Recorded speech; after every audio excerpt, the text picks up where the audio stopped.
Boa noite, pessoal. Quero agradecer aqui a presença de vocês, agradecer aos professores que trouxeram suas turmas aqui para esse momento importante da cidadania, trazendo para dentro da faculdade, que já tem uma tradição grande de democracia, de trazer os grandes debates para cá.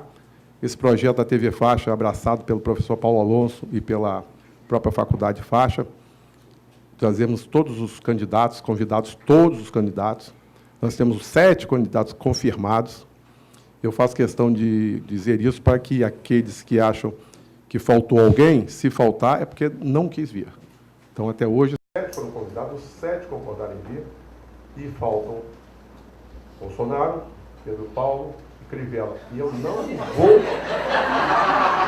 vou desistir deles. A nossa equipe não vai desistir deles. Nós vamos fazer tudo que for possível para trazer, porque é de suma importância a diversidade do pensamento. E o mundo universitário exige a diversidade de pensamento para que vocês possam fazer as escolhas de vocês com certeza, com convicção. E só ouvindo todos, e nós somos obrigados a levar vocês todos os pensamentos, todas as correntes.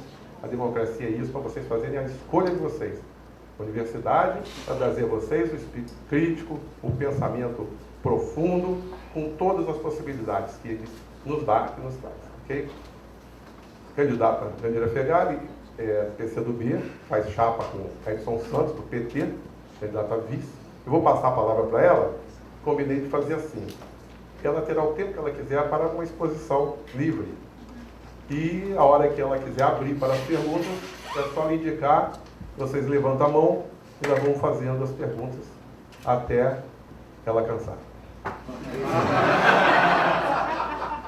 Se for por aí, eu já paro agora, porque cansado já estou. A palavra é sua. Não, primeiro, agradecer ao professor Geraldo, agradecer essa possibilidade, né? Eu já tive aqui, acho que foi em 2004, num debate aqui nesse auditório, e acho fundamental que esse projeto ele se dê não apenas presencialmente, mas por essa século XXI, né? Comunicação de todas as formas, em todas as plataformas, que aliás deveria existir em todas as escolas, né? Essa possibilidade do digital, do direito de antena, da TV, da web, acho que isso é fundamental, não apenas para consumo interno, mas para fazer com que a escola ultrapasse os muros da escola e possa atingir, o debate atingir mais gente, alcançar mais pessoas que acompanhem o debate político e democrático da cidade. Eu disse ao professor Geraldo que eu, em geral, gosto de debate que começa pelas perguntas.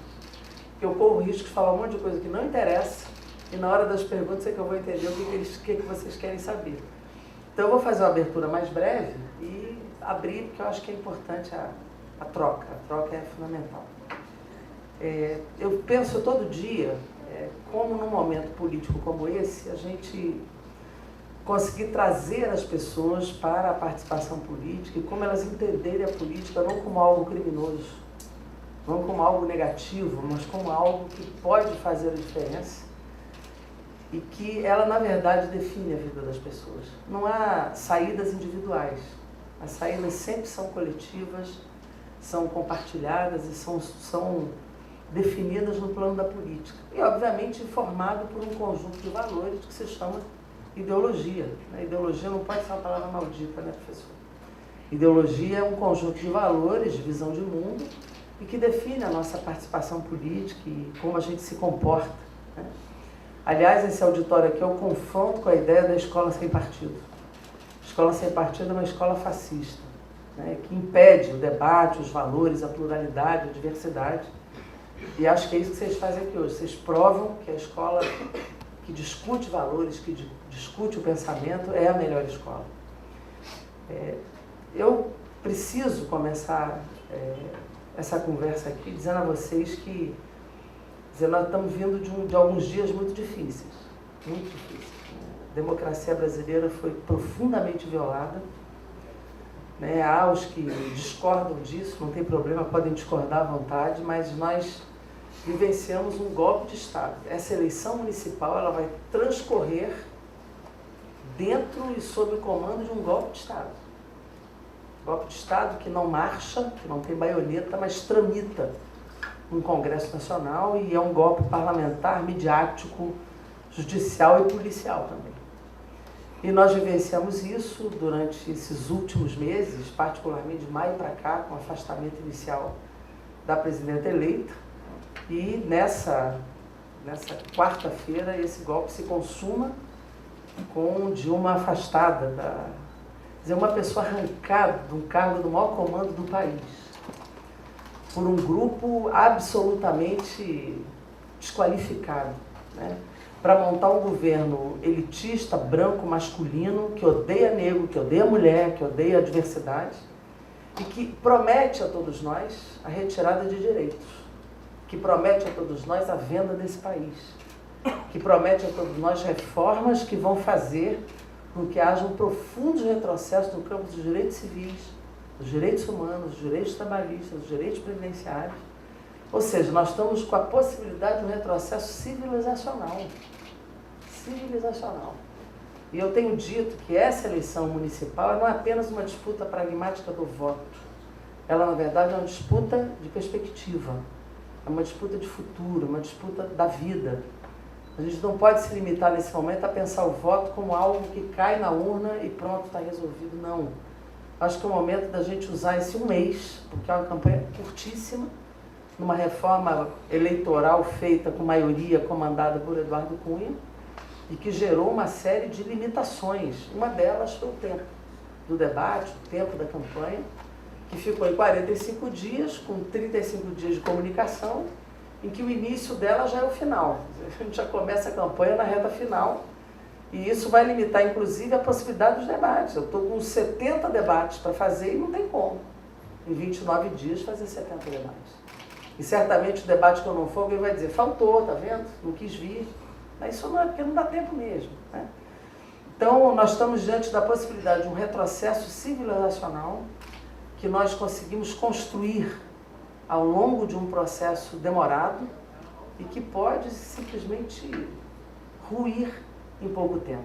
Obviamente que eu acredito que a sociedade brasileira, e aqui no Rio de Janeiro também, nós vamos fazer uma grande resistência. Até porque o Fora Temer está na pauta, até porque nenhum direito a menos está na pauta, antecipação de eleição pode estar na pauta, e nós vamos ter que ir para a rua fazendo isto. Nós vamos enfrentar isto. Na oposição mais dura que nós já fizemos dentro da Câmara e do Senado, eles vão entender o que é uma oposição qualificada e densa, eles vão entender o que é isso, mas vão enfrentar principalmente as ruas. Já tem muitas manifestações marcadas, espontâneas, organizadas, que vão acontecer e eles vão ter muita dificuldade de estabilidade política, e espero que tenham mesmo, muita dificuldade, porque eles merecem uma resposta dura da sociedade até que a gente construa uma alternativa de reposição democrática. E digo isso porque a história da humanidade já passou por muitas fases. Nós já tivemos o Brasil colonial absolutista, nós já tivemos a independência, já tivemos o Estado liberal, nós já tivemos um momento em que menos estados liberais que conquistaram o Estado Democrático de Direito foi interrompido por governos fascistas e ditatoriais, não apenas na América Latina, mas na Europa, Franco, Salazar, Mussolini, Hitler, etc. e tal. E com a derrubada da Segunda Guerra, a gente entrou numa fase do chamado Estado desenvolvimentista no mundo todo, né, e que o capitalismo não gostou, né, porque era um capitalismo de Estado, e o mercado não gostou. E aí iniciou-se o chamado capitalismo contemporâneo, que foi o neoliberalismo que nós vivenciamos na década de 90, e que no momento que ele foi interrompido por Lula, com a eleição de Lula, em onde o confronto entre privilégios e direitos, ele virou mais para o campo dos direitos e não dos privilégios, né, eles começaram a trabalhar a derrubada, a derrota desse projeto. E depois da quarta derrota deles, da vitória nossa, que com todos os limites, gente, com todas as adversidades, esse projeto não foi derrubado pelos erros, foi derrubado pelos acertos. Acertos de mudança de perfil da sociedade, do perfil da universidade, com muitas conquistas que a sociedade fez, inclusive no campo internacional. Imagina, professor, se BRICS, Unasul, Mercosul, eles aguentam isso, é insuportável para as grandes potências, né? E que Brasil, Rússia, Índia e China se articulem como bloco, criando um banco, um fundo para ajudar os países em desenvolvimento. Isso não faz parte da estratégia da geopolítica deles. Então, tirar este governo não foi uma articulação puramente... Não foi uma articulação da cabeça do Cunha. O Cunha é um desqualificado, um bandido que fez a política por vingança, por chantagem, etc. e tal. Mas há uma articulação que envolveu o Temer, que envolveu a elite brasileira e envolveu cabeças lá de fora. Então nós precisamos entender que a profundidade desse golpe é muito maior do que o que a gente imagina. E essa agenda que perdeu na urna vai se repor agora. Terceirizar o Estado brasileiro, privatizar riquezas, retirar direitos, reduzir custo, levar ao Estado mínimo, que aí sim coloca em risco tudo que a gente conquistou. Então é muita luta para fazer e, na minha opinião, esse momento desloca a luta para essa eleição. Diante dessa correlação de forças que se construiu, o resultado de Rio e São Paulo define uma nova correlação de forças nacional. Então, a eleição municipal ela deixou de ter um aspecto puramente local e passa a contribuir fortemente para a correlação de forças nacional diante do quadro que a gente está vivendo. Então, entendam que o voto de vocês vai definir um novo momento no Brasil, principalmente se tratando de Rio de Janeiro. Então, eu quero que vocês entendam isso. Obviamente que ao discutir a cidade do Rio de Janeiro, discutir política de segurança, política de educação, política de saúde, política de meio ambiente, mobilidade urbana, etc. e tal, vocês vão encontrar muitos pontos de convergência e muito discurso aqui. Vocês vão ouvir 7 candidatos e em muitos aspectos os discursos serão muito parecidos. O problema é olhar a trajetória de cada um. Como é que as pessoas se posicionam, como se posicionaram nesse processo e qual é a capacidade de fato de articulação e realização. Porque, sinceramente, eu sou uma candidata à Prefeitura do Rio com 30 anos de vida pública e que nesses 30 anos de feminismo, de articulação com o movimento social, com o movimento popular, não tenho a atitude de ser leal na política só quando a popularidade está alta. A gente precisa ser leal mesmo quando a popularidade está baixa e a gente acredita no projeto. Então, nós vamos fazer certamente a defesa daquilo que essa esquerda realizou, porque nós ajudamos a realizar muita coisa e nós precisamos fazer a defesa daquilo que a gente realizou. Nós não podemos pegar todo um trabalho de 13 anos e jogar fora. Foi um trabalho importante para esse país e que levou, inclusive, a muitas insatisfações da elite brasileira. Então, nós vamos fazer a defesa desse legado, porque essa esquerda que fala e faz precisa ser respeitada cada vez mais. E essa reposição e essa recomposição democrática e política no Brasil tem que levar em conta a história. A história não começa hoje para frente, a história tem trajetória e essa trajetória precisa ser respeitada. Eu, ao formular aqui eu já fui candidata a prefeita em 2004, 2008, é a terceira vez que eu sou candidata a prefeita e considero que a gente acumulou um pouco de conhecimento da cidade. Eu não sei aqui onde é que as pessoas moram. Eu morei boa parte da minha vida no subúrbio do Rio, conheço bem a vida de lá, já morei na Zona Sul, hoje moro em Santa Teresa. Portanto, é uma roda, assim, é uma rodada cigana pela cidade que me permitiu conhecer os sentimentos de vizinhança, de solidariedade em muitos lugares. E conhecer também como é difícil viver no subúrbio e ser invisível. Essa invisibilidade da negritude, da juventude da periferia, das pessoas que fazem muita coisa acontecer na Zona Norte, na Zona Oeste, nas favelas da Zona Sul, em todo canto, precisam ter, em primeiro lugar, visibilidade. Eu acho que essa é uma dimensão do nosso programa de governo, né? Fazer com que a cidade seja tratada como um corpo único, que a diversidade tenha em nós o comando das políticas, que a transversalidade de gênero, né, olhar para a mulher em todas as políticas públicas, seja uma verdade, seja uma realidade, no trabalho, na educação, na violência, na saúde, tudo que a gente fizer tem que ter um olhar especial focado nas mulheres, numa cidade que 53,5% da população é de mulheres e quase a metade das famílias é chefiada por mulheres. Então, é preciso ter um olhar dirigido e transversal. Tem uma dimensão democrática, essa cidade não é democrática, ninguém é consultado sobre as políticas a serem desenvolvidas nos bairros, nos diversos cantos da cidade, né? E pode ser democrático presencialmente, pode ser democrático usando a tecnologia, porque a tecnologia da informação e comunicação precisa estar a serviço da população. Todo mundo tem um celular na mão. Por que eu não posso botar o orçamento ali, a transparência do orçamento dos gastos, os grandes investimentos na cena pública, aplicativo de serviço, fazer matrícula na escola, marcar consulta no hospital, de fazer valer uma interatividade de consulta. Essa é uma experiência que já existe no Rio Grande do Sul, em Porto Alegre, com um gabinete digital que nós vamos copiar. Aí é corte mesmo, não precisa inventar o que já existe. Gabinete digital, criar um departamento de combate à corrupção, porque através da tecnologia você vê o prazo da licitação, o valor, onde parou, porque não andou, você corta a possibilidade da falcatrua na raiz, e ao mesmo tempo tem a interatividade de consulta. Você pode consultar pela internet, a cidade inteira pode opinar em grandes políticas, em grandes diretrizes, além de, na nossa opinião, a escola ser o centro do bairro.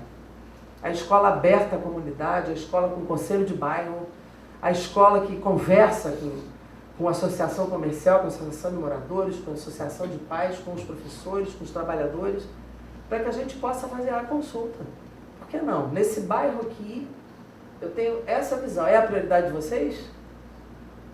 Porque hoje tudo é enfiado goela abaixo.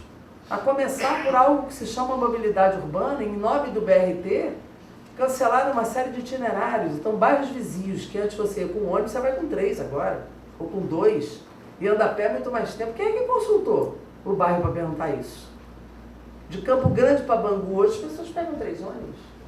Da Praça Seca para o Tanque, 2 ônibus. Em vários bairros está assim. Então, não há uma consulta, né? E há que se fazer uma política territorializada, que é a terceira dimensão nossa.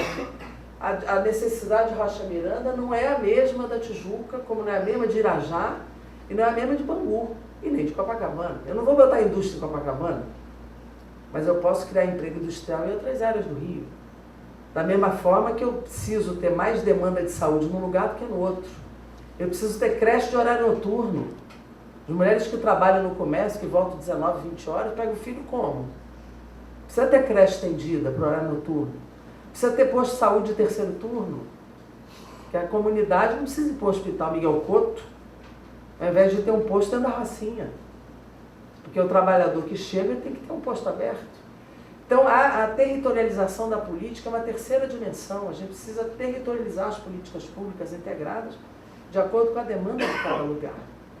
Uma quarta dimensão do nosso programa de governo é a dimensão da cultura a partir da qual a gente parte para a ação. Não é a cultura só da arte e do evento, não. É a cultura da solidariedade, da integração, da convivência, a cultura da não violência, a cultura de paz.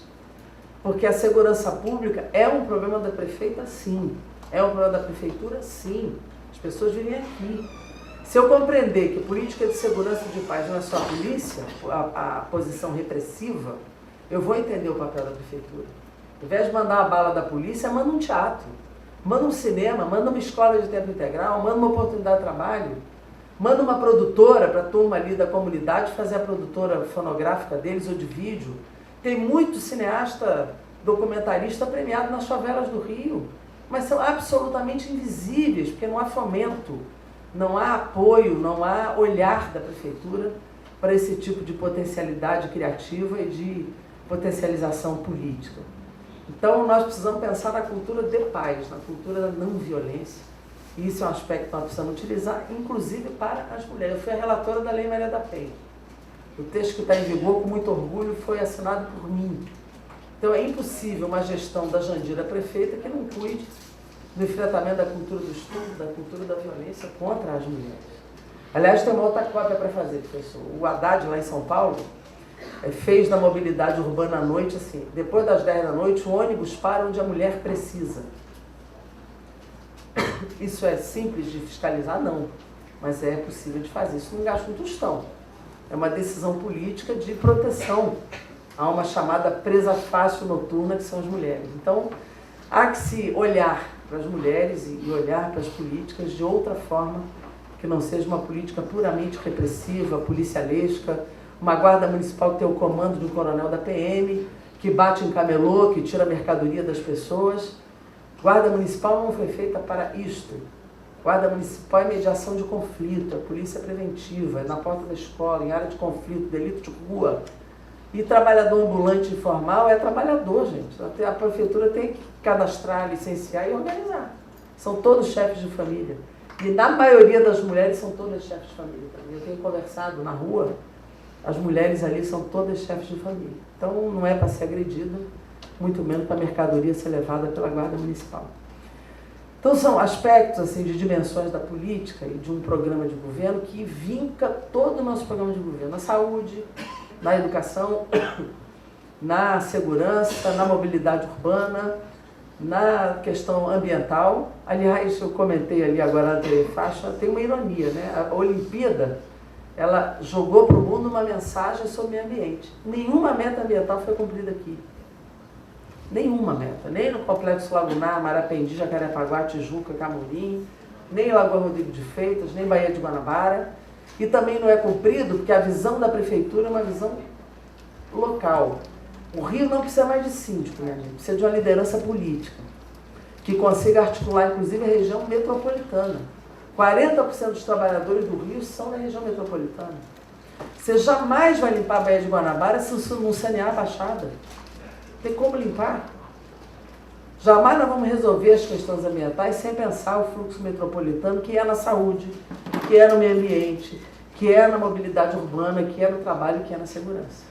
Aliás, se você entrar em Nova Iguaçu, ele vai dizer assim, vocês fizeram o PP lá, a violência veio toda para cá. Esse é o sentimento de São Gonçalo, de Niterói, da Baixada, não sei aqui onde é que vocês moram.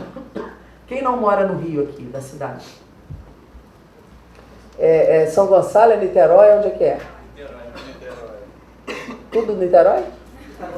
Itaguaí, então. Então é isso, essa visão mesmo. Como é que o prefeito do Rio não conversa com os prefeitos da metrópole? É inacreditável isso. Como é que o prefeito do Rio não conversa com a indústria da cidade, não conversa com o porto da cidade, que é o maior ISS da cidade, não pensa nas cadeias produtivas da arte, da cultura, do audiovisual, não pensa no turismo e na cadeia de bares, restaurantes e serviços, não estimula a presença de empresas de TIC, de tecnologia da informação e comunicação. A gente tem um projeto chamado Nova Brasil, que são os 32 bairros em torno da Avenida Brasil, são 56 quilômetros e 1/3 da população. Quem mora por ali sabe o grau de abandono que essa região tem. Só a Maré são 16 favelas e 140 mil pessoas. Vai lá ver a quantidade de projeto que tem ali. Aí o Pedro Paulo bota lá no programa dele uma escola que foi feita e tal. Sim, daí. É igual saúde, gente. Saúde não é um problema só assistencial, é também. Mas saúde é a superação de desigualdade. Eu tenho 2 bairros colados, como Cidade de Deus e Barra da Tijuca, são colados. A mortalidade infantil em Cidade de Deus é 3 vezes maior. Gravidez na adolescência de Santa Cruz é 3 vezes maior do que a região centro-sul do Rio. Isso não é um problema de ter posto de saúde, de ter qualidade de vida, é habitação, é infraestrutura urbana, é comer, é trabalhar. Rocinha ainda é vergonhosamente campeã nacional de tuberculose, de morte por tuberculose. Isso é o quê? Adensamento errado das habitações, sem ventilação, com coabitação, com habitação inadequada. Então, saúde é isso. E é centralmente isso. Você pode ter programa de saúde da família, você pode ter a UPA, pode ter o hospital, mas se a qualidade de vida for ruim, a saúde vai ficar mal. Então, não há saúde pública sem enfrentar desigualdade de tratamento, né? Então, assim, dentro desse programa, há uma linha de condução da nossa visão, há uma linha de prioridades, né? A prioridade é cuidar da cidade toda, mas onde o cuidado é menor, nós temos que aumentar o cuidado. Então, não dá para o meu cuidado ser maior na Barra do que na Cidade de Deus. Não tem jeito, vai ter que ser maior na Cidade de Deus, né? Isso sem isolar, sem criar muro, tudo tem que ter ponte, as pessoas têm que poder ir para a cultura da Zona Norte, e a Zona Norte vem para a Zona Sul e vice-versa. Mas as pessoas não vão, porque não tem como voltar, e quem vem, volta só de manhã. A juventude que vem para Lapa, por exemplo, não tem como voltar não depois de meia-noite. Vai fazer o quê? Vai dormir aqui, fica doidão, vai de manhã, não tem o que fazer, né? Aliás, eu moro em Santa Teresa, perto da Lapa. Eu circulo ali de manhã, gente, que eu encontro nego doidão querendo voltar para casa. É o que mais tem, é isso, não tem como voltar, vai fazer o quê? Tem que ficar aqui. Como os músicos do samba, né? Vão tocar, o cara mora em Acari e vem tocar no boteco aqui. Não volta. Porque se ele pegar um táxi, mesmo Uber, vai o cachê dele todo. É isso. A pessoa ganha, sei lá, R$150 para tocar na noite, vai pagar 50 de táxi. Então não volta, fica por aqui também, né? Tudo pedindo um colchonetezinho para descansar, mas é assim. Então há que se pensar na cidade e ninguém se desloca de um lugar para o outro porque quer se deslocar, né? Se desloca porque vai para a saúde, ou porque vai para o lazer, vai trabalhar, vai estudar. Então a mobilidade tem que levar em conta a cidade, né? Não pode ter um ponto de ônibus a 1 quilômetro do posto de saúde. Tem que estar próximo, né? Então são visões de cidade que eu acho que nos diferenciam de fato. Hoje há uma captura do poder público pelo mercado imobiliário e pelo mercado de transporte. E eu tenho dito, né, o que os homens não tiveram coragem de fazer, uma mulher vai ter que ter, né, que é enfrentar esses empresários, principalmente os de ônibus, né? Acho que os homens, desculpe, os homens, vocês estão muito... Viu? Tem que ter mulher. Coragem é uma característica de mulher, né, gente? Isso é marcado já na história. Então, assim, eu quero deixar com vocês aí a palavra. Eu acho que nesse momento é um momento muito difícil para todos nós. Nós ficamos ali, eu fiquei perto da Dilma até o momento final ali do processo. E quero dizer a vocês que é uma mulher muito aguerrida, impressionante, não desmoreceu em momento nenhum, não tirou o sorriso do lado em momento nenhum, abraçou todo mundo, deixou o movimento social entrar. Isso significa o quê? Que tem muita luta para a gente fazer, né? Essas derrotas não podem retirar nossa altivez, nossa coluna ereta, nossa capacidade de indignação. Essa a gente não pode perder nunca. O capitalismo, ele pode não nos surpreende, mas também tem que nos indignar, porque ele não é solução para os problemas da humanidade. E acho que nesse momento nós temos que trabalhar muito na rua, muito para juntar as pessoas, para fazer uma cidade ter um comando diferente, ter uma visão diferente de cidade, mas que possa, de fato, ganhar a cultura da solidariedade, da convivência, da integração e da possibilidade de a gente ter uma cultura de paz prevalecendo sobre a cultura do ódio. E eu dou para vocês o exemplo do que é a cultura do ódio, quem viu o debate da Bandeirantes. Quem viu, viu ali, o filho do Bolsonaro passou mal, eu como médica fui atender e o pai não deixou. Né? O pai dele não deixou, o Bolsonaro, o pai, dizendo que eu era uma médica comunista, que eu não podia botar a mão no filho dele, que era médica, e não deixou. Naquele momento eu vi como é que as pessoas se movem pelo ódio, né? O filho passando mal, só tinha eu de médica, ele não deixou eu cuidar. E eu corri para cuidar, né? Mesmo sendo um inimigo ideológico, a solidariedade acho que está acima dessas coisas, né? Então, me parece que entre a movimentação pelo ódio, a movimentação pela solidariedade, nós sabemos de que lado nós estamos. E nós vamos precisar enfrentar essas correntes com muita altivez, com muita tranquilidade, porque a história reserva um espaço para eles. E certamente reservará um espaço muito mais bonito para nós. Isso aí, vamos esperar aí vocês.